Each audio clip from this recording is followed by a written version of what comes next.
Name and affiliation, please. Hi, Steve. Kerr with NBC Sports Bay Area. Can you give us the update on Steph, Jordan, both listed as probable, and then what was the development with Andrew Wiggins that makes him questionable with the quad? Yeah, Steph and Jordan are good to go. Andrew is going to test the quad out. He got a knee in the quad during the game the other night, and it tightened up on him yesterday after practice, and so he's on the training table right now. He's going to get out on the court and warm up and see if he can go or not. But we won't know for probably 45 minutes or so.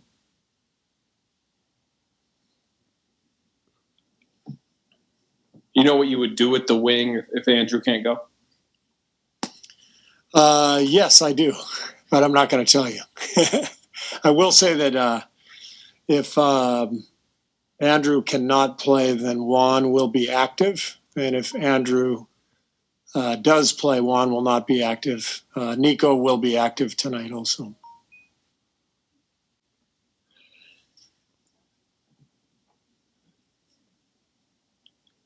Hey, Steve. This is Om Youngmasuk with ESPN.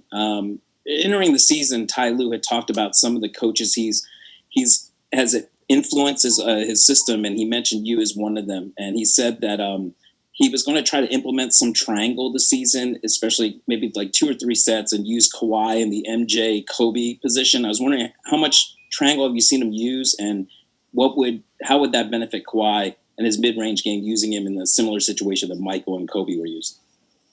Well, we implement a lot of triangle concepts as well. So when you hear about the triangle offense, there's nobody out there who's actually running the offense itself. The offense is a continuous, fluid offense. So if you're going to run the triangle, it's a series of actions based on 5 players being in positions and making cuts out of read and react situations. Nobody in the league is doing that anymore, but most of us run concepts from the triangle offense. And I've definitely recognized some of those concepts from what you mentioned. They've put Kawhi in some of the positions where Michael Jordan was, or Kobe in Phil Jackson's offense.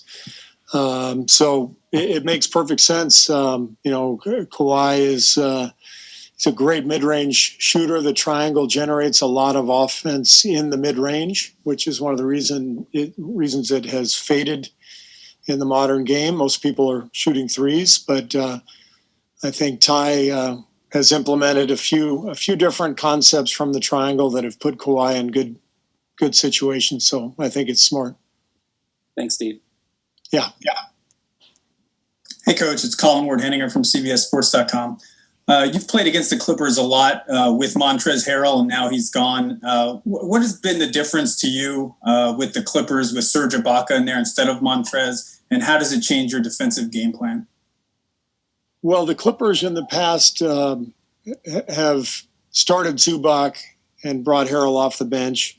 So they had a more traditional center in their starting lineup, and then when they'd bring Harrell off the bench, he'd come in with Lou Williams, and they were a really dynamic pick-and-roll combination. And so that was the big part of the game plan, was preparing for those two and their high screen and roll. Ibaka is now starting. He provides a three-point threat that Harrell didn't. And now they're coming off the bench with Zubac. So it changes the rotation pattern with Lou Williams, and it gives them a more mobile three-point shooting big in their starting lineup. So what you'll see is, a defense right away from the opening tip that is more mobile and able to switch more different actions than their old lineup. But you don't face the pick and roll combination of Lou and Harrell that you saw last year. So those are the two major differences when you prepare for them. Thanks, Coach. Mm-hmm. Do you think Considering the issues you guys have had with rebounding, and I know you have a pretty small team, are you still comfortable with the roster? Do you think maybe you need to look at maybe adding some heft, some muscle? Well, no, I'm very comfortable with the roster. I mean, we're a team that is not a finished product because we've just been put together and we're still trying different rotations and that sort of thing. But when you talk about changing the roster, I think that's something you might do once you've really had a good look at your team. But I think we're all very excited about this roster. I know the whole coaching staff is really excited about our potential for growth over the course of the season. We just feel like our ceiling is a lot higher than where we are right now. So we got to let this thing breathe and see how we can grow before we do anything major. Have you been able to pinpoint sort of what is the issue? I mean, you guys have been out rebounded by double digits in like 5-year games so far. Yeah, it's a major problem. That and the fouling. Our defense has gotten a lot better in general over the last 3 or 4 games since Draymond came back.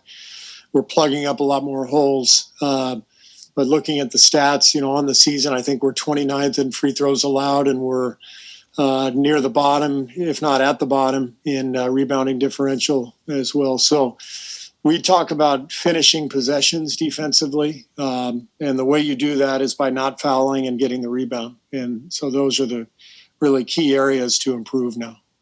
Sorry. What was the message for your defense? What was the message for your team on defense? Last game, they really held you off the 3-point line, and that seems to be a sweet spot for a lot of your players. The message for our offense, you mean? No, on defense. On defense. I'm sorry, offense. Yeah. for our offense, yeah.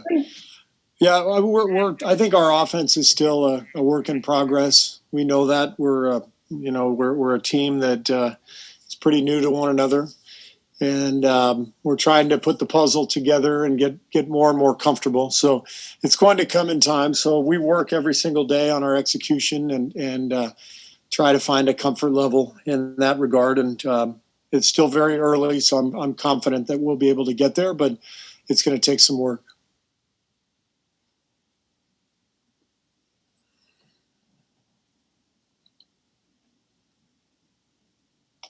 Anybody else? Okay, thank you. See you after the game. Thanks, everybody. We'll see everyone post game.